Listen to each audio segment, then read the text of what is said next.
Stay tuned to the Ask Dr. Ross podcast. It's created to give you info to succeed at college. Our hosts are highly qualified. Dr. Catherine Ross is a member of the University of Texas System's Academy of Distinguished Teachers. She's also a popular professor of 19th century English literature.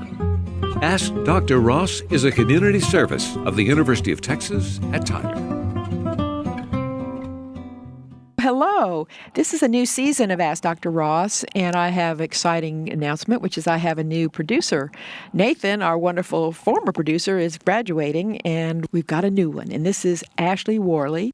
The purpose of this session is to introduce you to Ashley and to give her a little chance to practice her own on-air voice. So let's start out by, Ashley, would you tell us a little bit about yourself? Tell me about what you're studying now at UT Tyler and what else you're doing. Yeah, absolutely. So I'm a mass communications major. I'm a sophomore. My minor is graphic design. I'm just on the verge of changing it to a new minor in the literature and languages department, which is digital storytelling and interactive design. And I'm really excited to start doing work on that. My interest is more in just all forms of media production. I've loved stories since I was a little kid, and I think all the different ways of telling them are just really fascinating. So you're studying mass communications. Not everybody would know what that means. What are some of the typical courses you're taking? It's funny, I get that question a lot. For being communications majors, sometimes it's not always well communicated what we do. Mass comm is like a sort of broad umbrella term for all forms of media production. Here, their degree plans have a pretty heavy emphasis on either journalism or advertising and public relations. And so I'm in the public relations route. Has a little bit more creativity, I think, or a little more flexibility with the type of things you create. Some of the typical classes, I am in feature writing right now with Professor Mogul. He's fantastic. I'm in several graphic design classes, and there's lots of writing in mass comm. I was in multimedia production, video production, just various sorts of production outlets, PR classes. So in addition to going to classes, I think you're doing a few things too. Yes, just a few. So this is actually one of the new things that I'm doing and I'm really excited about. I am working 2 jobs at the moment. They're both part-time because they only let you work like 19 and a half hours as a student. But I work as a tour guide for the admissions office. About to wrap that up. We have our last couple of tours this semester. I'm so sad. It's fun meeting new kids, isn't it? And introducing your campus and talking to young people. They're all very excited to be here. It's really fun to see their faces, isn't it? It really is. It's a good time because you kind of never know what's going to happen. But when you're able to get the energy up for your group, and help them find the resources they need, help them learn more about what life would be like, because it's scary, going into college just blind. Touring has been a good time. It really has.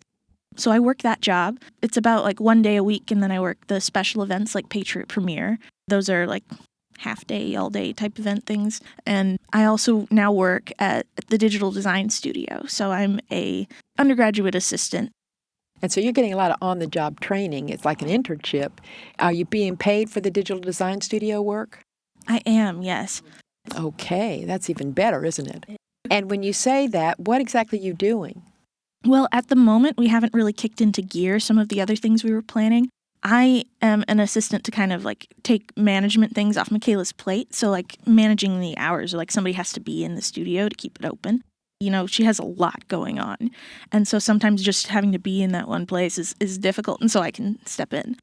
So the digital design studio is set up for students. And what are some of the options that students have there? What are the facilities or the opportunities they have with that? Well, it's a small, quiet room, which can be useful for pretty much any kind of media project you're needing to produce. I know Michaela was wanting to encourage students to come in and record podcasts there. We do have USB mics. We have a cabinet full of stuff that nobody ever uses, and it makes me really sad. Soon. They're just sort of learning that it's a new thing, aren't they? Absolutely, yeah. And that's part of what this new job is supposed to be as well. Creating a social media page for the design studio, pushing different online content to try and create awareness for the fact that it's there and what people can use it for. But yeah, we have podcast equipment in the studio. We have those USB mics and several sets of headphones that are really nice. We have several rolling desks and study spaces. There's a projector. So even if it's not like a media creation project, you can absolutely just come in and practice giving a presentation. Or if you don't really know how to work a projector, we'll come in and help you with that. Also, if you have a design project, that's the other thing I was hired for, is if people have a design project, they're not really sure how to navigate, they can bring their homework in there, and I'm sitting there and we can talk through it, we can look at the file, and just kind of work through some of those things. Because design is always a part of what we do, isn't it? One of the things that I thought I'd mention here is that you are starting to take on a minor in the Literature and Languages department, which is called Digital Storytelling and Interactive Design. So here we are, classical English literature and American literature and world literature department. We still teach Shakespeare and Wordsworth, but we also have recognized that the new literature of the day is oftentimes some sort of digital form, whether it's storytelling on podcasts or YouTube videos or whatever. And so one of the interesting new swings of higher education is to make sure that students are mixing their classical training in the humanities, if you will, with all the fancy new stuff that's going on digitally and on the internet and social media and so on. So it's really neat that you've hopped on all of that so quickly.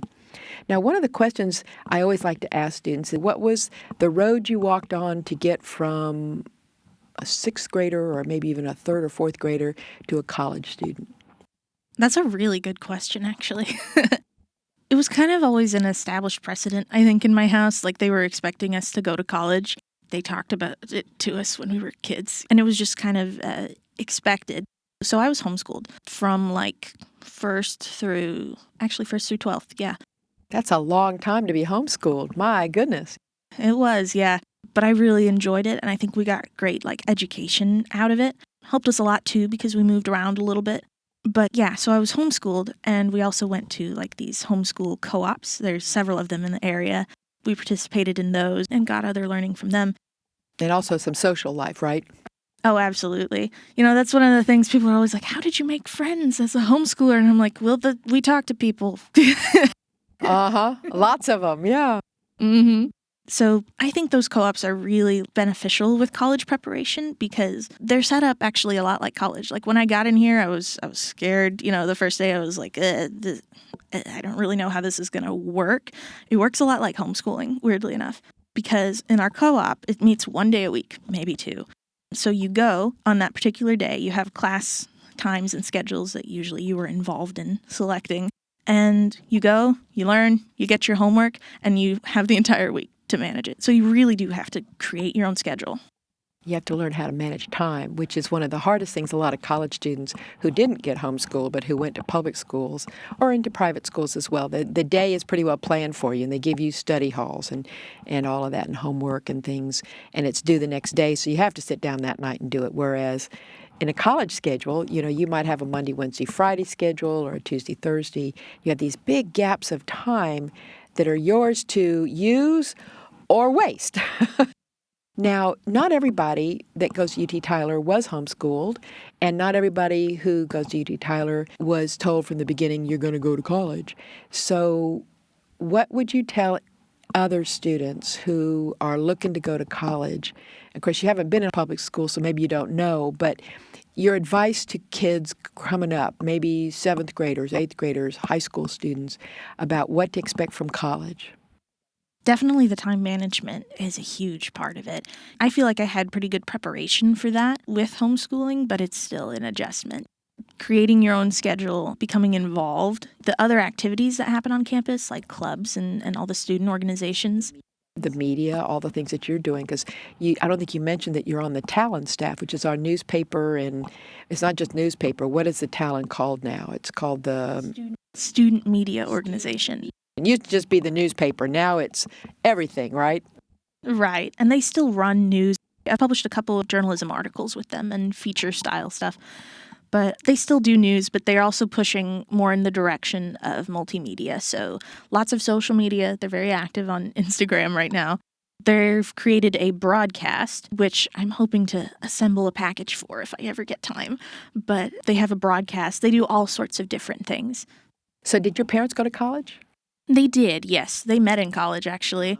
They're both from here originally, and so they were at TJC is when they met. Oh, how neat. A lot of times they say that college is where you will meet your best friends and possibly your sweetheart for life. So it's not a bad place to go for that reason, too. But I think it's always important, too, for youngsters whose parents didn't go to college to know that this is wide open for anybody. You may not have an adult who quite fully understands what it's like to have 4 or 5 courses, and they may not understand all the pressures of it. But we're set up for what we call first-time college students, and also students like you. I want to ask you about your homeschooling. Was it your mother or your father or both that taught you? How did that work? Kind of both. So with homeschooling, you can set it up a lot of different ways. And I think all of them work, assuming you're not just using homeschooling as an excuse to play Minecraft all day and call it that you were learning physics. But if you set it up right, you're purchasing curriculum that your parent can teach you, but it's also set up to where the kid can start to teach themselves. So we were in I think as young as 4th grade or third. I think I was in 3rd grade actually. And they bought a reading program. It was discs on a laptop at the time. It was called Milestone Reading Program. And it helped me so much. I was reading, I think on a 5th grade level within one completion of that course when I was in 3rd grade. It was super helpful. So there's great curriculums with homeschooling. You buy a curriculum and it's set up to where even if your parent, isn't an expert on it necessarily, this is their starting point and they can help you navigate it. Both of my parents were kind of our instructors, but I think my mom definitely did the most of it. They both worked, and so they would always have one of them with us, and then they would alternate. Our dad was usually at home with us, and when our mom would come home, we'd be like, here's our homework questions we don't know how to do, and we would sit down and go through them. So your mom could help you with your homework a lot better than in a regular public school where there's a different teacher in the daytime, huh? So you say us, so you have some siblings. Yes, I have one sister. She goes here as well, actually. She has one more semester before she graduates. She has a lot of nerve leaving me here. I know. Well, tell me, why did you pick UT Tyler as opposed to lots of other places around the state of Texas or even the whole U.S.? I did want to stay in Tyler. I really like it here. This is kind of where our family roots are. Like I said, we did move around a good little bit. I think when I was a baby, we were in New York City. And then from the time I was 3 to 8, I think we were in L.A. Then we've been here, just kind of, came back to where all of our family actually is. So I did want to stay here, but also I'm here on scholarship from the Honors College, and that was a big game changer because since I'm living at home and I'm not on a meal plan, the Honors Scholarship covers my entire college experience. That's great. It's amazing. So you have freedom to do the honors program, which is a little more streamlined to your individual choices and skills, but you're going to be leaving college debt-free. Absolutely. That was the real game changer because, of course, it was the precedent, that we wanted to go to college and that we were trying to. But honestly, I was going to go wherever the scholarship was, and this was the best one. And, for those who may or may not be homeschooled or who may or may not be eligible for an honors program, there are a variety of scholarships available. And in an earlier podcast, we talked about all the different things that you can do. Really, it's important as young as 7th or 8th grade for you and your family to start keeping an eye out for scholarships, whether they're for sports or musical talent, if your family has a military background and things like that. Now, I believe when you mentioned New York and L.A., I think you told me once that your father or your mother were involved in... Right. My dad was an actor for a good little while. That's actually what he went to college for and that kind of thing. So he worked in Dallas. They had a house in Mesquite. Oddly enough, they were told that they would never be able to have kids. And so they just started to move around. They went to Washington, D.C., New York City. He was working a lot of musicals and plays, did a couple of tours. That's an exciting life, long before you all came along, right? Absolutely. And that was kind of what pushed them in that direction. They're like, well, you can't really raise kids well sometimes in New York City. Or in L.A. either, I would think. Right. It was a little bit difficult. So when they did realize that, we're having kids, huzzah, he kind of switched gears. He runs his own mortgage company now. He's a mortgage broker. He still works out of home. He worked out of home when we were in L.A. as well. So what I'm getting at here, so you have some background in performance, media, public-facing kinds of communication, right? Somewhat. I mean, we definitely were surrounded by it, I would think. I don't really know that the expectation was ever established that like we would go into this sort of thing, but we just grew up surrounded by stories. Storytelling, yeah. Well, and again and again, what I keep coming up against is that human stories are some of the best ways to learn. We tell stories. We have family stories.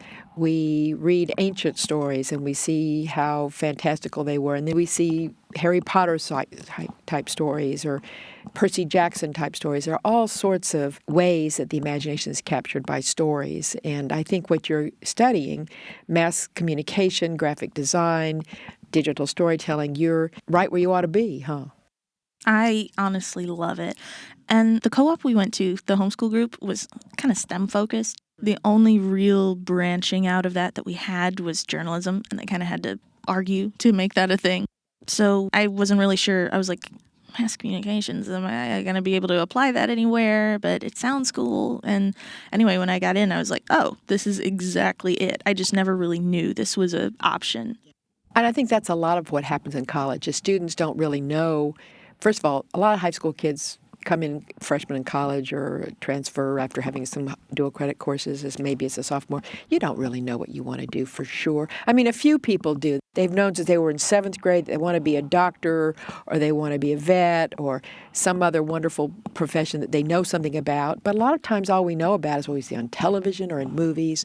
And anybody who's a lawyer or a doctor or a professor or a teacher will tell you that what you see on TV is not what it's really like at all. And so you get to college and that's where we start to help you see, well, this is what it's really like to work in the media. This is what it's really like to be a historian or a nurse or an English professor or a business person and all those different things. So one of the things I always want to say to youngsters is that they're anxious about getting on with their lives and knowing what they're going to do when they grow up. And how can you possibly know for sure?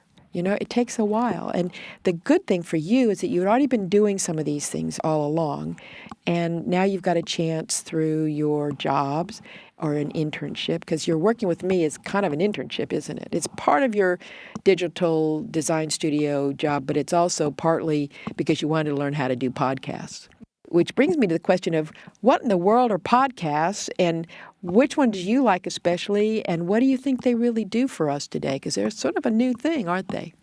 They kind of are. And I think it's really interesting because I'm not totally familiar with like the technology change that happened when we started to get podcasts as opposed to traditional forms of broadcast. I haven't really studied that kind of history. I just vaguely know it. But when technology started to become more accessible, it became easier, and with the internet too. Well, and I think one of the innovations was when we started getting iPods a while back and everybody started having their own individual little music or digital player. And of course, now it's the phone that does it for you. But I can remember long before we had cell phones the way we do, everybody had an iPod and podcast. So you could walk around with something in your ear. If it wasn't your music, it could be an educational program or a sports program, or I like to listen to political podcasts and things like that. So there's really so many of them now, it's a sort of astonishing. And as you probably know, podcasts had a lot to do with this recent election, didn't they? I would think so. I haven't really heard much about that, though. So what happened? Well, I know, for example, that Donald Trump went on the Joe Rogan podcast, which is one of the most famous and largest distribution in the world, I guess. Kamala Harris went on some others, not on that particular one, and they were able to reach a much broader audience that way because it's sort of a self-selected, you pick the podcast you listen to. It's not like turning on the radio and squirreling around until you get things. Although even now you turn on the radio, you do different stations and things like that. So when you think about our podcast, it's called Ask Dr. Ross. The idea was for the College of Arts and Sciences to make recordings available to folks in our community, maybe for our students to talk about different things like student success, how to talk to professors, what are some study skills. We have a lot of different things that we've been working on for students. But we also wanted to have a podcast available for people in the community. We were originally part of the short-lived public radio station that UT Tyler had. So we were broadcasting on the radio station. Although it had a small audience reach, it was still designed for local folks, people in Texas, in Tyler, in Smith County primarily. I don't think we got much past Smith County.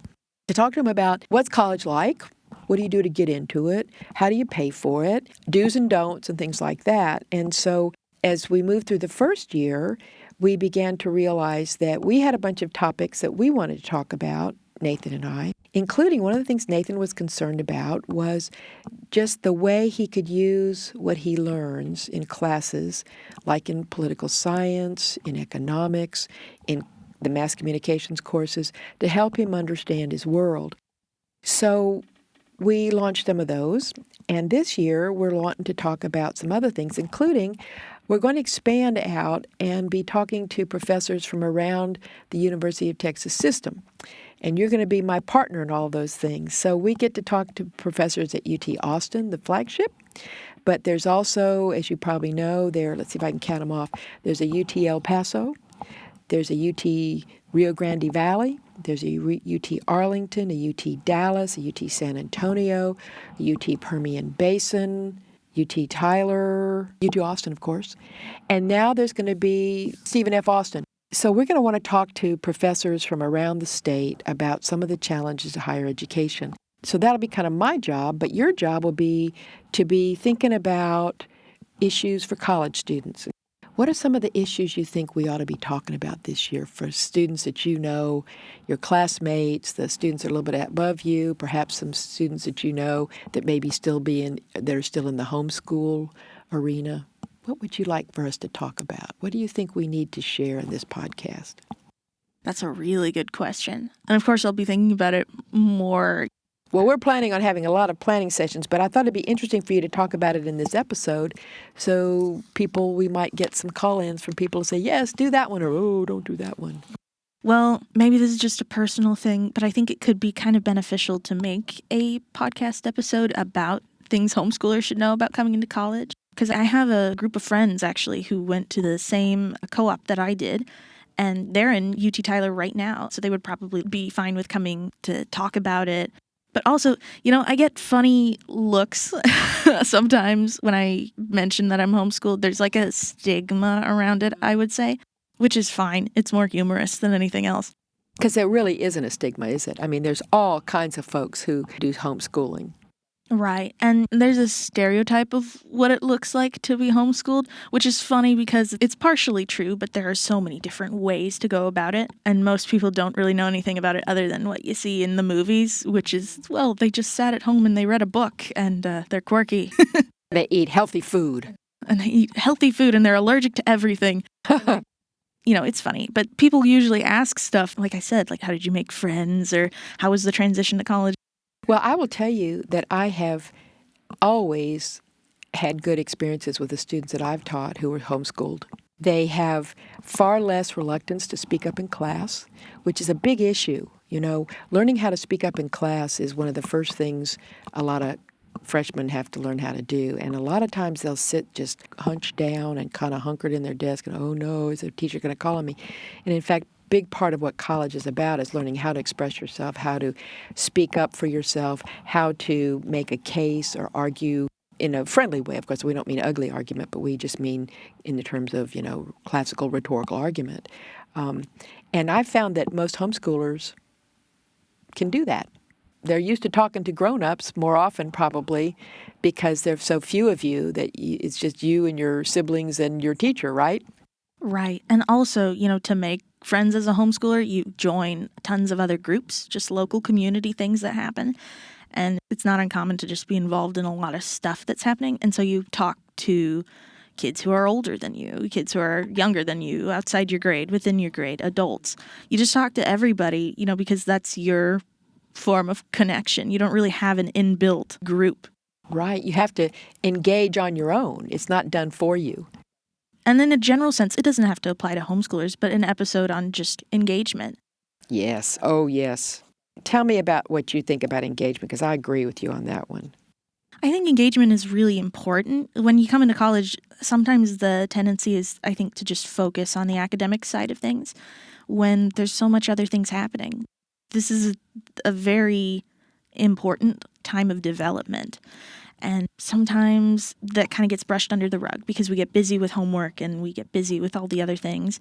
But if you make time, like you make time during the day, to go and be part of other groups or to see an event and talk to other people and wave hi to someone. It helps you so much. One of the biggest things that I think I hear and see about college freshmen is that they're lonely.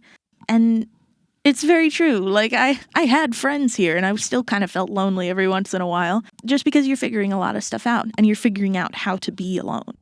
Yes, and there's a way of being alone that can be good.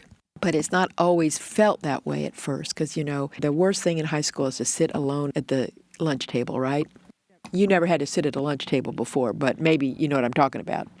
Well, we did have lunch tables, and I did sit on my own a couple of times, but homeschoolers are actually pretty good about if there's an empty table or somebody on their own, they come and fill it.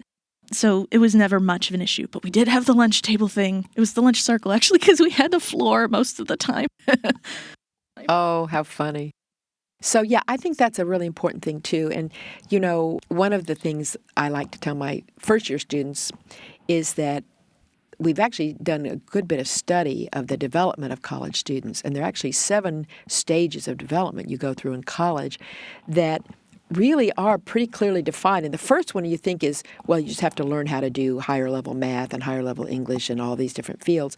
But it's also the competencies of working in a library, learning how to manage the bureaucracy of a university. Those are some competencies. And then after that, it's things like learning how to both separate from adults and finding your own identity, but also learning how to connect with people of your own age in healthy ways, all the way through to developing life goals, developing and thinking through your ethical beliefs and values and your identity. So there's a whole lot that goes on in college, and a lot of times folks want to rush in and rush out. And I always want to say, slow down, freight train. There's things you've got to do that take time. And I always like it when I hear students say, I want to be engaged, because I think engagement is half the job of learning how to be who you want to be in college. And it really is a process that takes some time. So we'll talk about homeschooling, and we'll get some homeschoolers in here, and we're going to talk about engagement in the classroom. What about just in terms of doing the academic work? Have you had some surprises, or are there some words of wisdom that you want to share with the folks that are coming up in the new academic year? Well, it's been a little different for me, I guess. I came in really nervous about the workload, and I found it was actually easier than some of my other classes that I'd been doing at my co-op. But again, time management and taking initiative with what you're learning so that you're thinking about it not just as, well, I need to put the letters on this piece of paper, or, I need to earn my piece of paper degree. If you're actually thinking about the content that's being presented to you, like, that's an opportunity. Everything is an opportunity for you to really start thinking about what it means in a broader context. If you're studying in English, if you have an English class and you don't really like the book you're reading, that's fine. Ask yourself why. And if you really like the book you're reading, that's fine. Ask yourself why.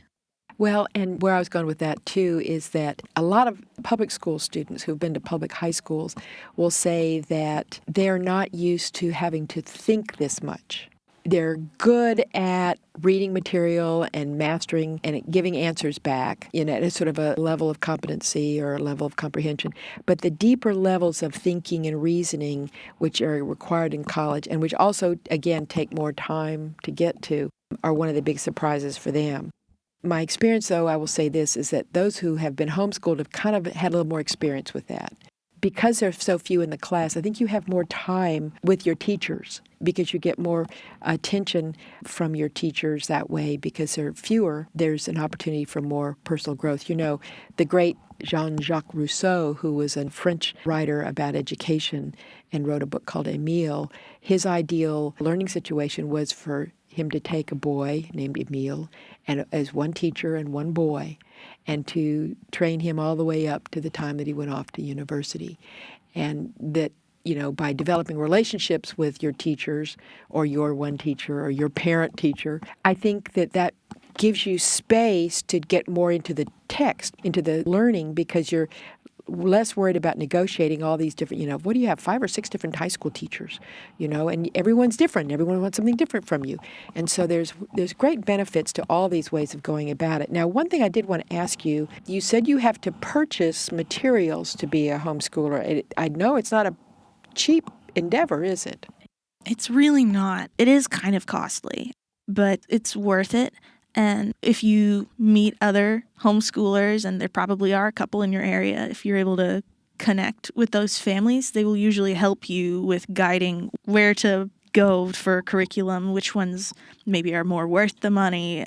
Is there some sort of clearinghouse, though, that the Texas Education Agency, the TEA, approves? I mean, surely there has to be some sort of legal or state assessment of these. I'm sure there is. Me personally, I don't know the most about it. My only exposure with it is because my sister was doing a research thing about it a couple years back. Well, your parents took it on, so maybe we should invite your parents in to tell us about it, educate us about how homeschooling works. They would love that, but I guarantee you'd have to be here for a little while, but they would love that.